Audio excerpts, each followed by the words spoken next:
All right, welcome back to episode 10 of the Minnesota Due Process Coach. And we are back today with some fabulous people from Sped Forms. Like I said previously, we are going to be featuring some of the staff from Sped Forms around a variety of different topics that really pertain to us in the special education world, and honestly, somewhat outside of it too, just talking about all the different features that Sped Forms has to offer for 504s, for MTSS that we found out. And then today we are going to talk about MA billing and what goes into MA billing, what that looks like on Sped Forms, and how that can really help your district or help you as a special education teacher, a speech pathologist, an occupational therapist. I'm trying to think of all the people right now for MA billing. Now we're going to have social workers who can MA bill. So just this variety that really can access this exciting stuff that they have on Sped Forms. I feel like you guys are continuing to grow and make some really cool things. And I think there's a lot of features that I know I didn't know about. And I loved after our last episode, the feedback I was just telling them that I got from people saying, I didn't know that. I had no idea. And I didn't know you could do MTSS, and I didn't know there was all these extra features that were there. So that's really what this partnership is about, is to really get the word out about all of the great things Spedforms has to offer. And hopefully, like Diane said in the last one, to get, is it, I think four or five last standing districts in Minnesota. I Five, listened to five. her, and Here we I are. want to We're calling correct. you. I Yes. want to correct the five she's referring to. Only two of them don't use sped forms. The other three don't use sped forms, but they use MA forms. Interesting. See, we're So, all learning new mm, things, right? But here we are again calling you guys out to make all the rest of us in Minnesota our lives easier if you could just switch. But that's really interesting information. See, I mhm. love this. So I'm going to let you guys introduce yourselves. Kelly, I'll have you go first, and then Tanya, and just kind of tell us about yourselves and what you do at Spedforms, and then we'll get into it. Awesome. So I'm Kelly Rustad. I'm part of the Sped Forms team here. I work very closely with Tanya, and we work on those MA billing and reimbursement. And we've been part of the ones that have helped get all of the social work stuff in place within our MA forms so that we can start doing that social work billing now too, or reimbursement as they call it now. Instead of billing, it's reimbursement. Well, got it. But yeah, so work really closely with Tanya, just doing all of the MA form stuff. I'm also one of the faces that you'll see when you have those support requests and those questions. And so if you ever see from Kelly with a Y, that one's me. It's not Kelly with an I. Yeah, Everybody needs to understand because we that. have two. I'm You with a do. Y, our business manager is with an I. Yes, I learned that earlier in my career when I was working charter, and Kelly was mostly working with the charters at that point, and she was like, "It's Kelly with an I, Christine," and I'm like, "Yes." So I've Yeah. always tried to remember that. So I love that you said that. All right, Tanya. Awesome. then my Yeah, turn. Okay. yeah. Um, I'm going all the way back to probably the year 2000, 2001, which is when I was working with the service cooperative, the same service cooperative that Diane worked for. And that's where my director met Shane Dennis, who had Sped Forms online by that time. And I always hold this up. This little diskette is how we used to bill Medicaid through a floppy disk. And I know Diane talked about that as well. And that's how we used to bill. So Shane and my director got together and says we can do this easier, which that's how MA Forms came about. So then I worked for Sped Forms and the cooperative kind of off and on over the last 25 years. That's awesome. Kelly, what did you do previously to Sped Forms? Were you in education as well? Yeah, so I worked for a local school district for about 7 or 8 years before I came on board at Sped Forms. I was working really closely with an evaluation team within the school district. Awesome. And for those that are listening that might be outside of maybe our education sector and what we kind of talk about and throw terms around is MA is medical assistance, which some families have access to through the county to get those services for their students, such as OT, speech, a lot of different things, medical. The list kind of goes on, and schools can actually be reimbursed for certain services through the districts if families access those MA services. And that little history lesson too, back in 2000, the reason that Medicaid billing started happening was because Minnesota said you must bill. So there are other states that do Medicaid billing where they can if they want to. And the Medicaid dollars that the school districts get paid is to reimburse the other half of the cost for those providers. So it's not additional money. We're not making money. They have to do this to try and recoup the cost of those staff.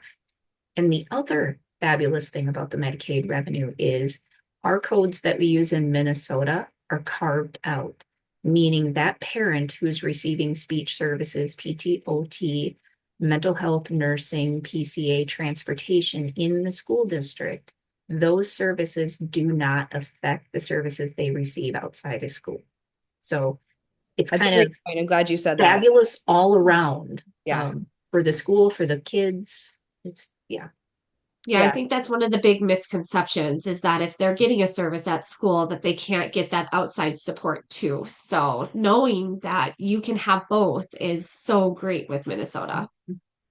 Yeah, I think, and that changed a couple of years ago because I remember when we used to have parents sign off about MA, and now it's kind of this implied consent that if it's available, then districts can get reimbursed or bill for that, and it does not go against anything for those families because that No was lifetime limits, no nothing. It should not affect their parental fee. yeah, Absolutely nothing. It's completely carved out. yeah.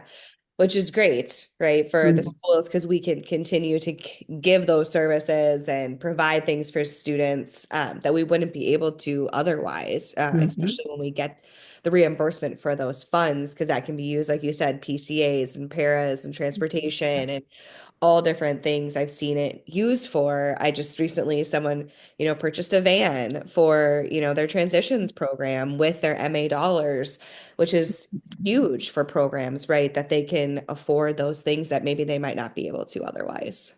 Yep. Yeah, you're spending that money anyways, so why not get a little bit of that back, you know? Yeah. And it kind of helps with the cost of staff, right? Too, of Mhm. being able And to, that's another requirement with the revenue. It has to stay in special education. So it's not like they can go buy football uniforms. They have to spend it in special education. And yes. in three specific areas, four more services for the students, more training for the third party billing program, and I forget what the third one was. It all stayed in special ed, I know. Yeah. Yes, it has to go back Yep. to Yep. those students. It can't be in the gen Mhm. fund, right? It has to stay within that special education budget, which is nice. And I will have someone later in the year come on and talk about budgeting, but there are a lot of different codes that go into Mhm. special ed budget and what you can use certain things for, which is what makes these MA dollars so appealing for districts is that that piece isn't there. And like you said, you can kind of use it for whatever you need within your department. As long as Especially now when budgets are being cut, everybody's feeling the pinch. yes. Yes. I think it's important too to like I was just talking to someone else about this is that to make sure that you capture all of those students, right, for MA billing. So I don't know if is there a way on Sped Forms that you guys can do that? So I would love to hear more if there is. With the eligibility. So first, finding out which students are eligible. I mean, yes, you have to know the program, you have to know what services are reimbursable, but you have to know which students are eligible. So because it's directory information, you can look up in a batch file every single student that's on your Sped Forms site. So as long as they're in Sped Forms, you can go ahead and submit a batch file to DHS using MA Forms, import it, and you will immediately know which students are eligible. Interesting. Mhm. You don't know how to Like do that, thousands. yes, you can submit a Yes, ticket. you can. Most likely you have an MA coordinator within your district, or you take our MA services because we also bill for many districts here. We're doing some public schools, lots of charters that we bill for. But yeah, typically your MA coordinator is going to know how to do that. It's a really simple, fast process of just Mhm. selecting all the students, sending them over to the state, and then the state telling you who's eligible and who's not. It's pretty quick. Yeah, that sounds really quick. I think that's a good th point that you just brought up too. I was just thinking that so some districts, larger districts, have an MA coordinator, which is someone that is completely dedicated to MA billing and ensuring that that process happens because there's a lot that goes into it, time studies, XYZ that has to get done. And also, Sped Forms for smaller districts does offer those services, correct? That you guys will run and do the billing for them. And larger districts, it doesn't matter the size. A lot of times it's just because of that turnover. Finding staff is hard for schools right now. So Yeah. that's, we didn't used to do that, have that service area, Hmm. but recently it's just noticing one, budgets are being cut. They need to find services, they need to find people. So Yeah. we're filling a people role. Right. So if Yeah. a district wanted to do that, they would just reach out to you. Mhm. Yes. Yep. Perfect. And then you guys kind of just do Mhm. what piece of that for them? Running all the numbers or just ensuring that everything's collected? It all depends on what they need. We'll meet with them and tell them what we can do, and they'll just let us know what they want us to do. So, So what are some things like that you guys can think of that would be helpful for teachers, related service providers? I'd say more related service providers, right? To help with the MA billing process and what are some things that are offered within Sped Forms to really help them make their jobs, I think, easier, right? Work smarter, not harder, within Sped Forms that maybe they might not know about, or maybe these are just basics that they haven't learned yet. recently, in the last year, we've come out with like 3 or 4 or 5 things. Group logging. We just did an MA service provider training that is going to be posted shortly, probably by this afternoon, out to our YouTube site.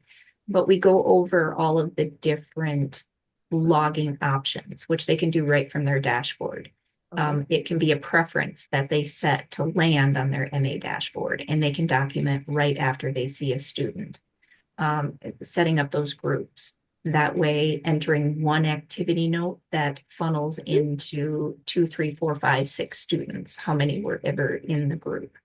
And we can also do a file import. So there's a lot of nurses who document in their student system, Mm, and we can pull out that file and import it and automatically create logs for reimbursement. So I interesting. mean, for providers, they have multiple ways to document whatever is easier for them.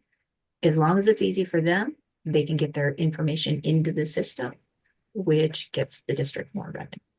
Right. Yeah, and I think there was a lot that, I mean, just the fact that we focused on really having an easier way for people to be able to document. So Mhm. there's some people that like to document daily. And so if you're documenting daily, we really recommend that MA dashboard because you see all your students right on the dashboard. You don't have to go into each individual student's file, which I mean, when you think about it, that's a few clicks right there. So you're documenting straight from that dashboard. It goes straight onto an activity log for you. But then there's those that maybe don't like to document daily. Maybe they like to document by the month or by the week. Mhm. If you're doing it that route, I would say document within the student's activity log page because then you can duplicate those days. And I think the duplicate feature is such a great feature where you get one ready and then you just duplicate it for how many days that you saw the student throughout the month. So you may have to go back and change the description. Obviously, you're working on a few different things during your sessions and whatnot. So you might have to change a few things, but it's adding those dates directly for you. Maybe the student was a couple minutes late. You have to adjust that time a little bit, you know. Those are small changes though, and it's kind of done in one quick swoop instead of having to go and add them each individually. So I think those are kind of the biggest things, but I would recommend. And this year, I'm all about pushing educators to be able to know that we have such great resources. And so my biggest thing I can say is go to our YouTube channel. We have videos on all these different ways to document. See which one works best for you. Go look at them. Go run through it once as you're watching the video, and see what works best for you because everyone's going to be a little bit different. Yeah. And I think too, like you said, I mean, I guess to me, I feel it seems a little overwhelming, right? Because I've never personally done it. And I think of some of our speech paths that have like 70 kids that they might have to MA bill for. So just hearing you say that they have the duplicate and there is a dashboard and all of that, just encouraging people to do that. Because I know I've hounded a couple people about have you done your MA billing? And it's the end of the year and you're like scrambling. Mhm. To get it done. So I've always been curious if there was easier ways to do that or what that kind of looks like for them. Because I mean, that can be daunting when they think about it. Um, so also with the MA billing, do you guys house all of the other forms like the time studies and all of that within or within Sped Forms, or is there The other time places? studies, the 10-day time study is probably the only one we don't have that you can use within the system. We have a time study results, but just the nature of the time study, we've gone back and forth whether we're going to add it, not add it, going to add it. And now I think we're going to add it. Now I just Yeah. have to make the time to get it added. All right. But um, when I was watching Diane's form, there's one difference when she says how all districts love people to use SPED forms because with a click of a button, it goes from district A to district B. Mhm. Because of the nature of HIPAA, we cannot share that information. Mhm. MA logs that are in history are specifically designed not to go to the next district because Oh. they're a medical document. So that MA in history is restricted by people who have MA access in SPED forms. So they don't get shown to anybody that shouldn't see them, and they don't go to the next district when the student moves. Oh, that's very interesting. So who sets up those restrictions? Like who gets to see MA? That's up to the district. You can have nobody see them or every whatever that district deems, again, with all of our preferences and permissions that Okay. we have districts that let everybody see everything. We Yeah. have districts that restrict it. You have to document on all students, and you never even know when somebody's MA eligible because you're documenting what you did with that student because you have to anyway. Hmm. And then the MA coordinator is the only one that knows who's MA eligible. Interesting. Mhm. Huh. Which again helps reimbursement. I will say if you're documenting on everybody, can Yes. help reimbursement. That's actually interesting to say. I was having a conversation with somebody about that the other day. They're like, well, we just do everyone, which Mhm. I came from a district that was like that too. It was everybody did. And you just pick obviously the ones that you could bill for instead of kind of this like pick and choose of who has it and who doesn't. Cause then I feel like then you can really almost get more. I hate to say it that way, but you can Yep. when you just do it for everyone. Yep. There's an issue with Medicaid eligibility where a student might get a different Medicaid ID number, so they keep showing up as not eligible, and we have to call. And then if you find out, oh, they did have Medicaid all last year, and you haven't documented, and you don't find out, and then it either takes time or they're like, no, I'm not going to go back and document. Yeah. Lost So, dollars. yep, lost dollars. Yeah. It's a big conversation lately about It lost is. dollars, Yeah, especially when where you're budgets trying to are. find. Yeah. Yeah. Are there any other pieces that you guys can think of within the MA billing that you think would be helpful for staff to know outside of watch the YouTube videos that are out there and sign up for any trainings that come up, right? Because you guys are so great about training and offering those different pieces for teachers to go to, which I highly recommend people do because they are very informative. You guys do such a great job with that. But is there anything you guys can think of that's within that system that you feel like is necessary for people to know? Maybe they might not know. That consent piece, I know there is a push from CMS, the Federal Center Medicaid, about not requiring Medicaid consent for IEP services. In Minnesota, we can use what's called informed consent.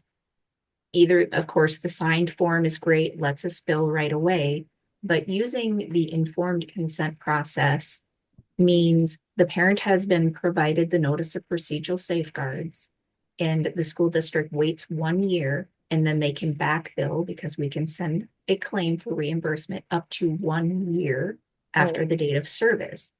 And the reason we have to wait 1 year is at a minimum, parents do have to go and apply for Medicaid in a year's time frame. So again, then they have the information from the notice of procedural safeguard. Then they've gone and applied for Medicaid, which on the Medicaid application, right above their signature, is a statement that says you're giving permission to your school district. okay. So they have to have that information about it not affecting their lifetime limits, it not affecting their services in the school. Then they can give consent when they apply for Medicaid. Okay. That's good to know. Yeah. So we would almost always get consent. Right.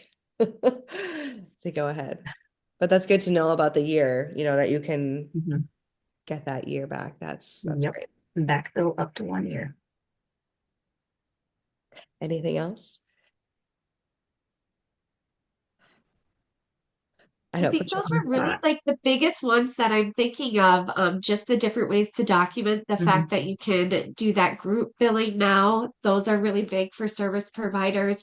Um, Other than for service providers, if you do have your MA coordinator, we do have this awesome report now too, where you can see who is billing, who hasn't been billing, and how often they should be.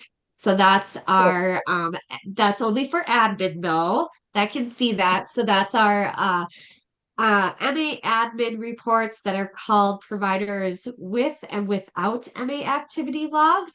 So it's just a good checks and balance way to see who's been doing their documentation or if they're caught up on their documentation too, because maybe it will say they've only done one, but oh, at this point they should be doing two a week. So and we're close to the end of the school year, so you should have way more than that at this point. So Right. I think those are like the best reports that I can think of. There are a couple caveats to that though, is that in order for it to run correctly, you do have to be listed as the service provider on the IEP Hmm.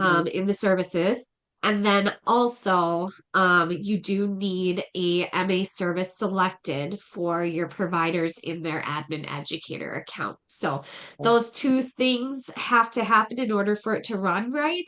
But once you have those down, it's just a really good way to check and make sure that documentation has been done for the year. No, that's great. I love the admin reports are my favorite. Yeah. One of my favorite features on Sped Forms is the different reports that it creates and those things that it does for us that we would have to go in regularly and do, like workload analysis and all of those different things that are there and login information and all of that. I can't tell you how many times I use that.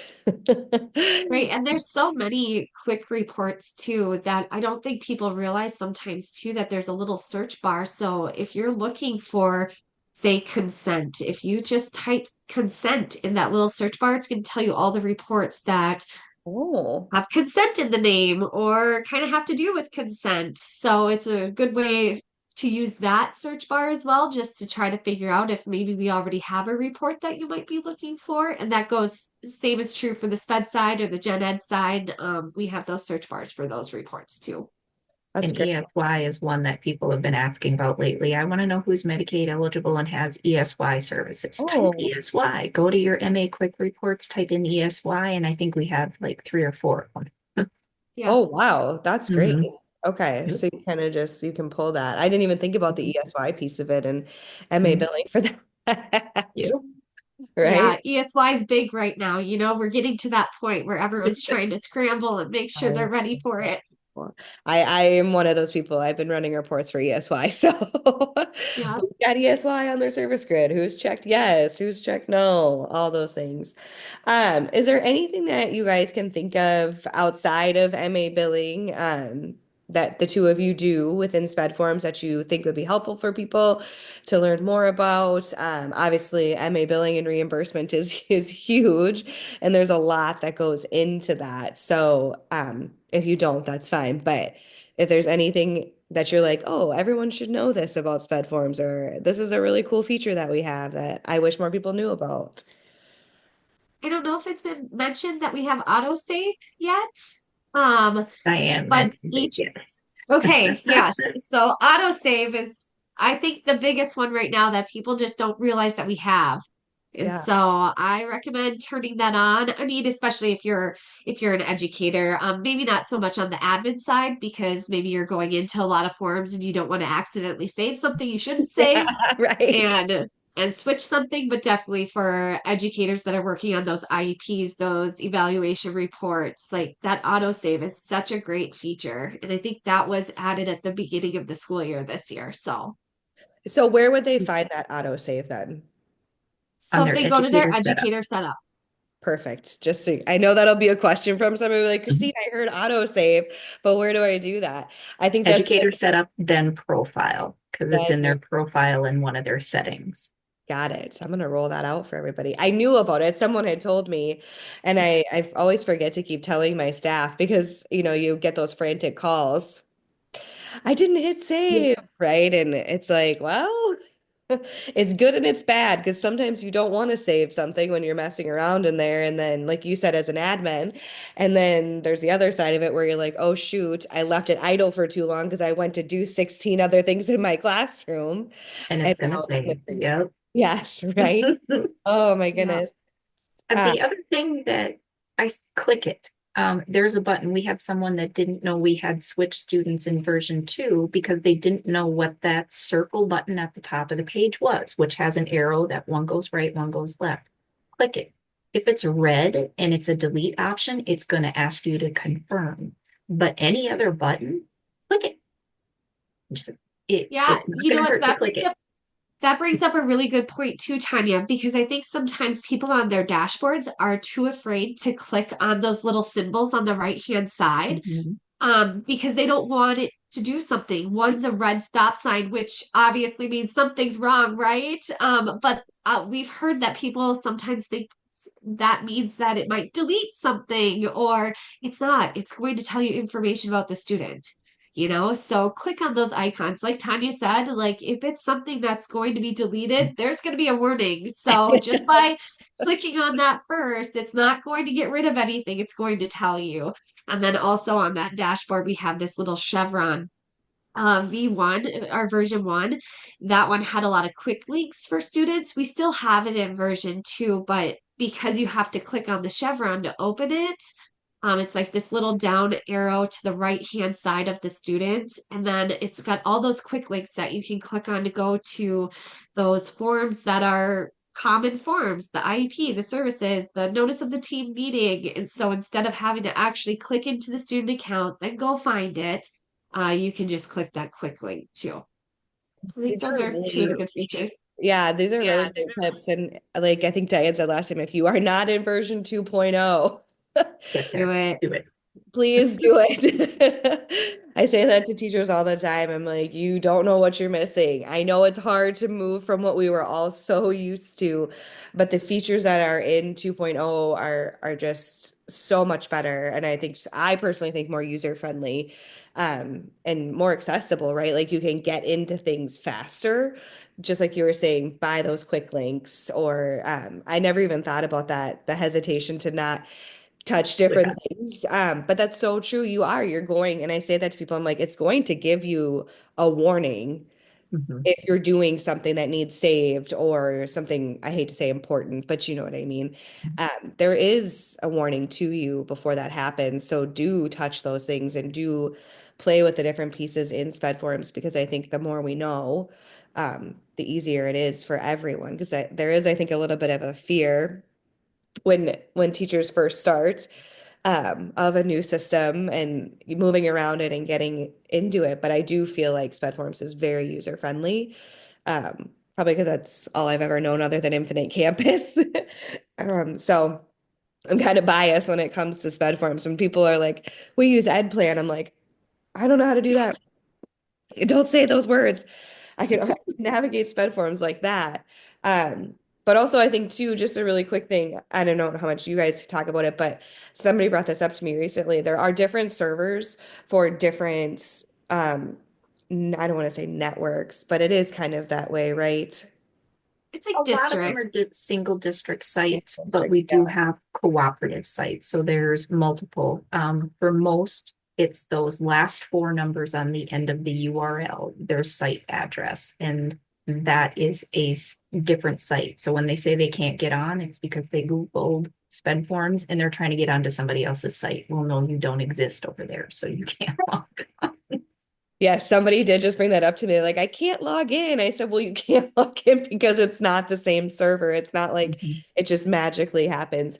But there is in the charter those two, I believe there's two, correct? It's 1000 and 1001 1001. Yep. and yep. And those, I think they can move across. Like you can log into 1000 and see all different students from different charters. Like if you're A super If admin. you have access. super Yeah, admin. yeah. Yeah, if you're a super admin and you work within those districts, you don't just get access to students.